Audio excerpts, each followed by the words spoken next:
Unified 911, anong matutulong namin sa'yo? Anya ti maitulong mi ken kapo. Anong may tatabang ko sa imo? Unsay akong ikatabang nimo? Ngini makadabang na misal ka no? Sa anumang wika o dialekto, may tulong na darating sa iyo.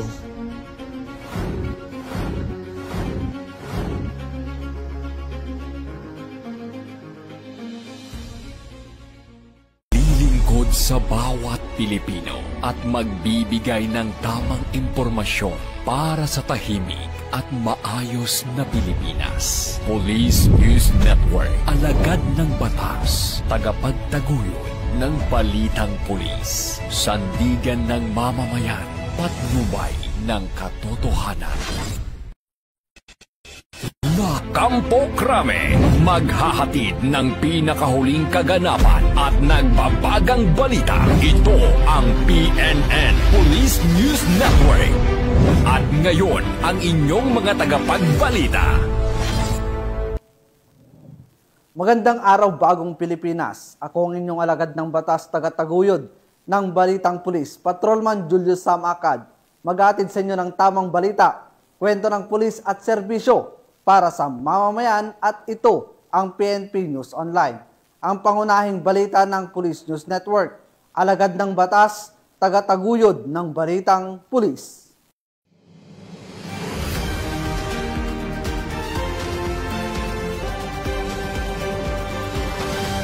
Ngayon ay araw ng Linggo at narito ang mga balitang nakalap ng ating PNN correspondents sa loob ng linggong ito.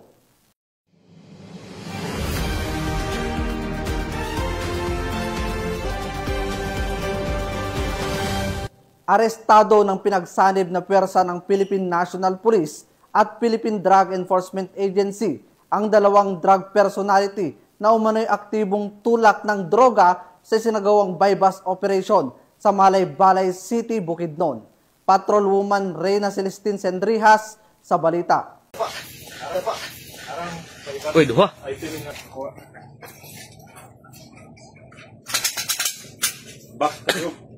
Nasa 34,500 pesos halaga na hinihinalang shabu ang nakumpiska sa dalawang individual na drug suspect sa isinagawang joint buy-bust operation ng mga operatiba ng Provincial Intelligence Unit, PIDEA 10 at Malay-Balay City Police Station sa Barangay 1, Malay-Balay City, Bukidnon. Kamo mga arestuhon sa sala na pagbaligya o illegal nga droga under Republic Act 9165. Kamo adunay katungod sa pagpakahilom.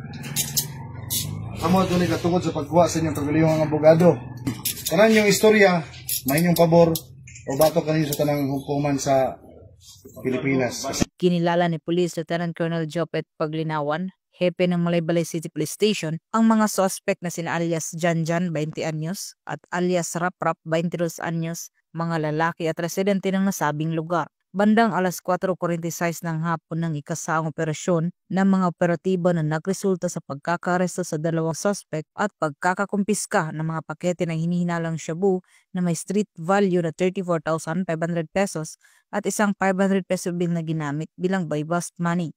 Nahaharap ang mga suspect sa kasong paglabag sa RA 9165 o Comprehensive Dangerous Drugs Act of 2002. Mula dito sa Police Regional Office 10, ako ang inyong Police News Network Correspondent, Patrolwoman Reyna Celestine Sendrijas, alagad ng batas, tagataguyod ng Balitang Pulis.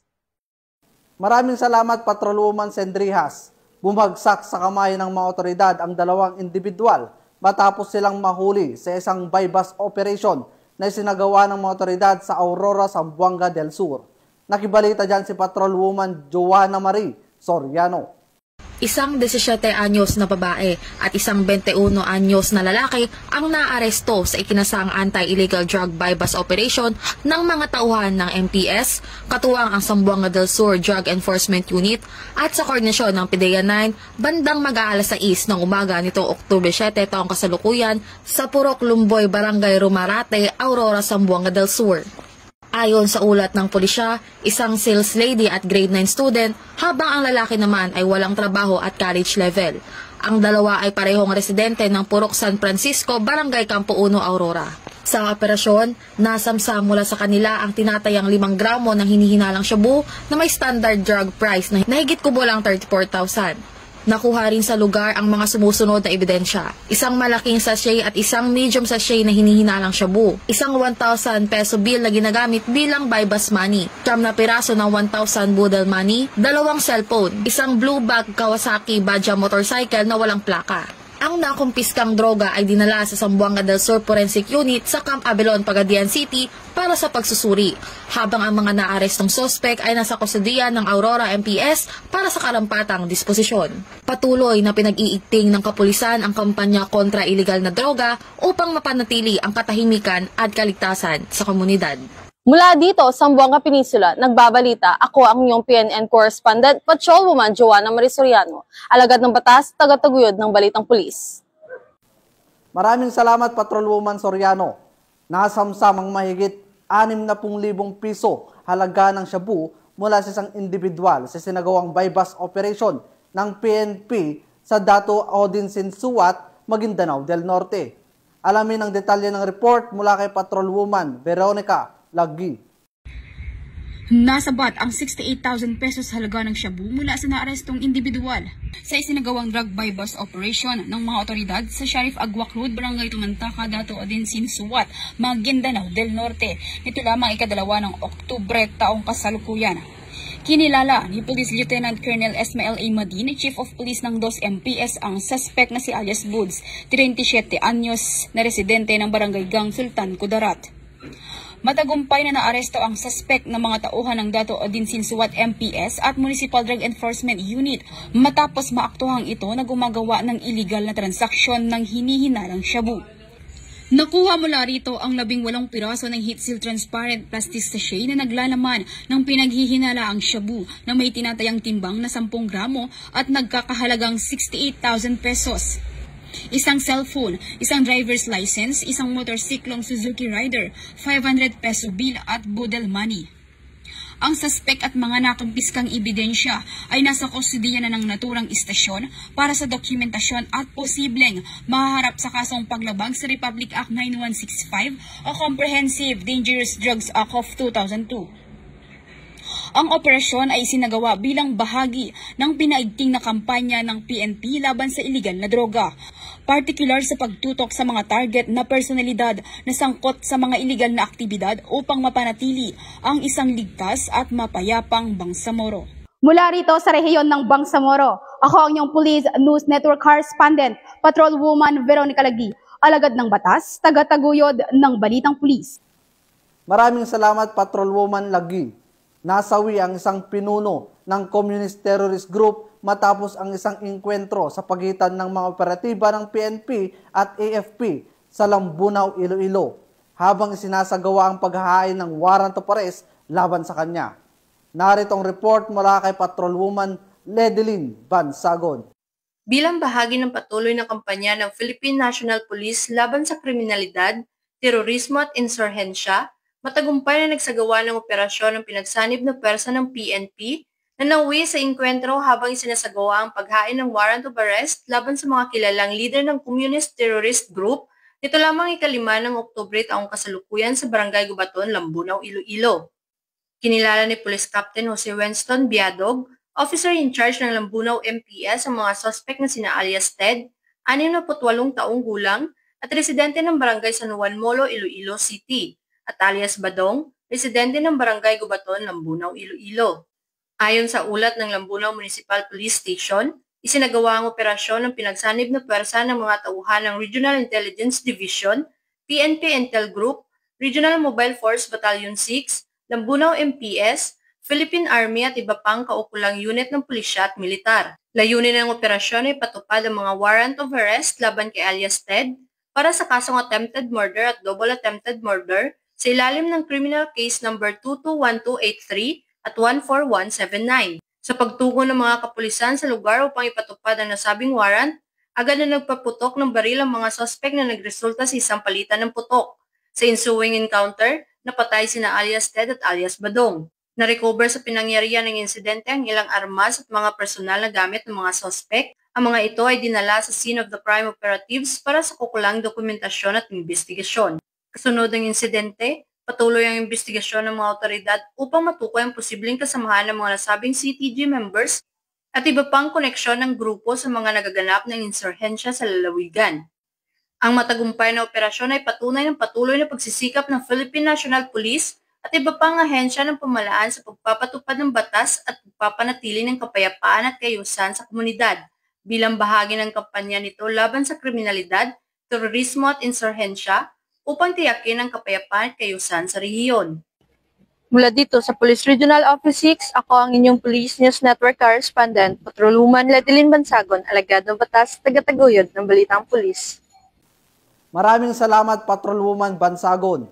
Hindi na nakapalagpa ang isang wanted person sa kasong frustrated homicide matapos itong maaresto ng Southern Leyte PNP sa Barangay Bogo, Tomas Opus, Southern Leyte. Ang detalye ng report mula kay Patrolwoman Maria Elena Singian. Arestado ng mga autoridad ang isang lalaking wanted person na may kasong frustrated homicide matapos mahuli sa Barangay Bugo, Tomas Opus, Southern Leyte. Naaresto ang akusado bandang alas 8:46 ng umaga ng mga tauhan ng Tomas Opus Municipal Police Station kasama ang Southern Leyte Provincial Intelligence Unit sa bisa ng warrant of arrest para sa kasong frustrated homicide na may nirekomendang piyansa na 24,000 pesos para sa pansamantalang kalayaan. Ang akusado ay dinala sa Tomas Opus MPS para sa kaukulang dokumentasyon at tamang disposisyon. Mas pinaigting ng pambansang pulisya ang kanilang operasyon sa paghuli ng mga individual na may pananagutan sa batas bilang bahagi ng patuloy na kampanya para mapanatili ang kaayusan at kapayapaan sa ating bansa. Mula dito sa Eastern Visayas, ako ang inyong PNN Correspondent, Patrolwoman Maria Elena Singian, alagad ng batas, tagataguyod ng Balitang Pulis. Maraming salamat, Patrolwoman Singian.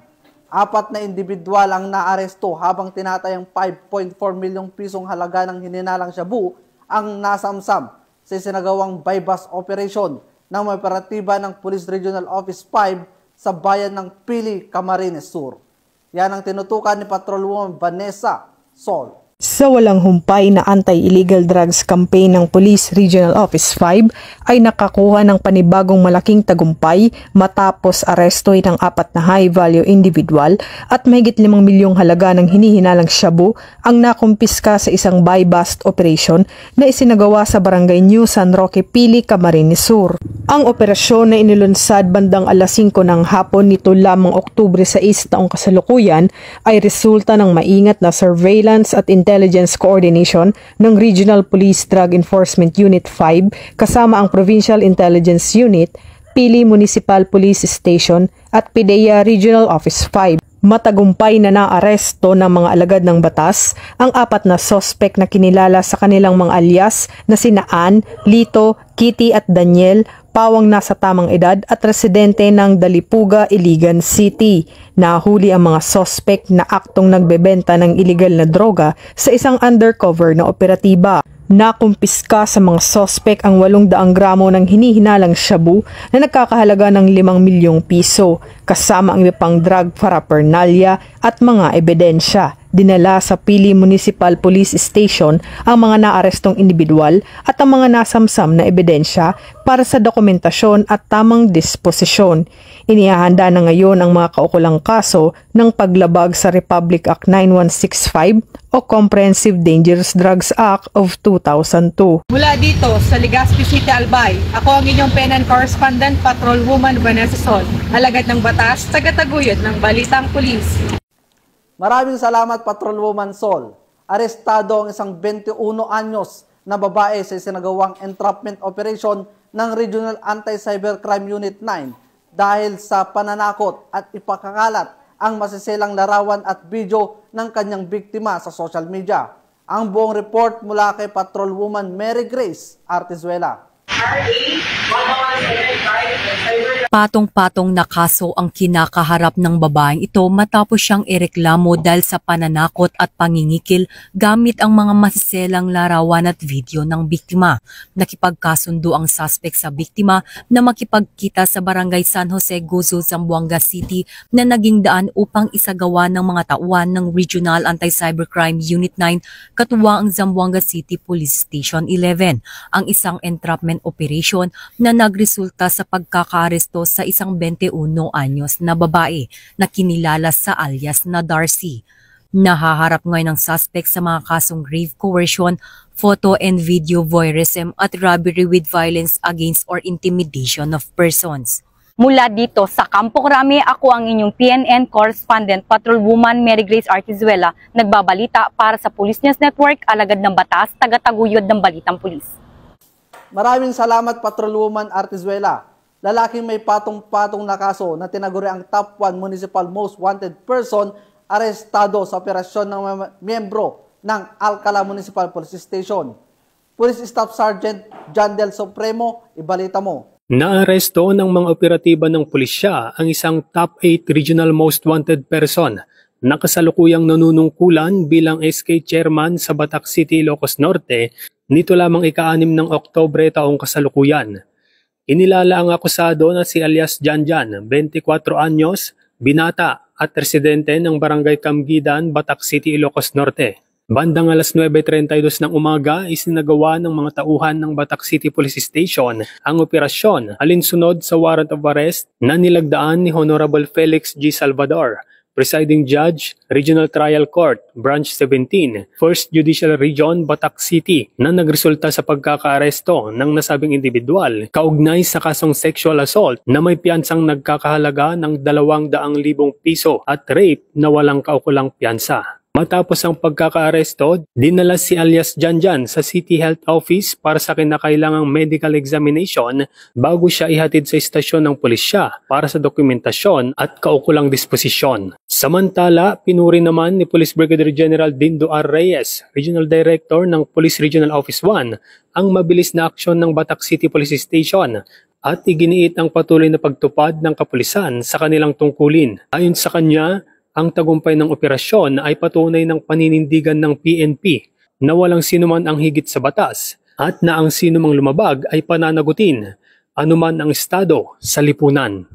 Mula dito sa Ilocos Region, ako ang inyong PNN correspondent, Police Corporal Rafi Viloria, alagad ng batas, tagataguyod ng balitang pulis. Sa ngalan ng pamunuan ng Philippine National Police sa pangunguna ni Acting Chief PNP, Police Lieutenant General Jose Melencio Nartates Jr. at sa pamumuno ni President Ferdinand Bongbong Marcos Jr., kami ay maglilingkod sa bawat Pilipino at magbibigay ng tama at balanseng balita bilang bagong PNP para sa bagong Pilipinas. Mula rito sa tanggapan ng tagapag-ugnay ng pambansang pulisya, ako ang inyong alagad ng batas, tagataguyod ng balitang pulis, Patrolman Julius Sam Acad, maghatid sa inyo ng tamang balita, kwento ng pulis at serbisyo para sa mamamayan, at ito ang PNP News Online, ang pangunahing balita ng Police News Network.